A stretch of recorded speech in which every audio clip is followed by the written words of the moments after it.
Good morning mga mamshis. Meron lang ako napanood kanina na isang content creator. Ang nakalagay doon, nagtataka ba daw tayo kung bakit sa dami ng followers natin, konti lang yung nagre-react, nagko-comment or views ng ating reels. Ang sabi niya kasi, kumbaga, pili lang daw yung nilalabas ni Meta na mga reels natin sa followers natin. Kung meron 100%, which is 40% lang ang nilalabas ni Meta. Pero I don't think so. Kasi mga ka-reels or mga mamshis, yung videos natin, hindi lang po isa, hindi lang dalawa, ilang milyon ang nag-upload ng reels.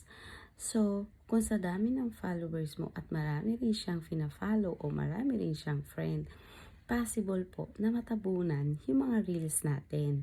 Kaya nga po, ang technique dyan, gusto nyo po bang malaman kung anong technique para makita kayo? Ang technique po dyan, pag may nag-comment sa'yo, balikan mo agad. Para up lang po ng up yung reels natin. So, ganun lang po mga mamshis. Meron din naman nakikita yung reels natin, pero hindi niya dinadaanan or dinadaanan niya, hindi niya pinupuntahan. So, ganun lang mga mamshis. Huwag natin gawing komplikado. Huwag tayong manguna kay Meta. Kasi, wala pong ganun. Lahat po ng pinupost natin, lahat yan lumalabas. Yun nga lang, depende po sa connection natin. Halimbawa, kung may friend tayo sa ibang bansa, possible makita po ng mga taga ibang bansa kasi andun siya may friend siya So wala pong sense na si Meta po ang naglalabas ng ating mga reels or siya po ang namimili kung kanino lang ilalabas. Diba? Tama pa ako mga mamshis. Yun lang ang akin na natatabunan po kagaya po sa messenger.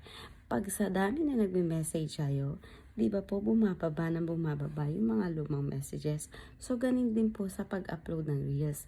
Kaya mga mamshis, ang gawin natin, pag nag-upload tayo, sagot agad.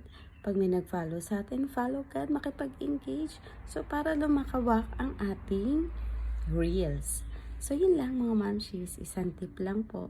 Hindi po ako against sa mga ibang content creator na nagbibigay ng kanilang opinion. Pero para lang wag tayo maligaw. Okay? Maraming salamat.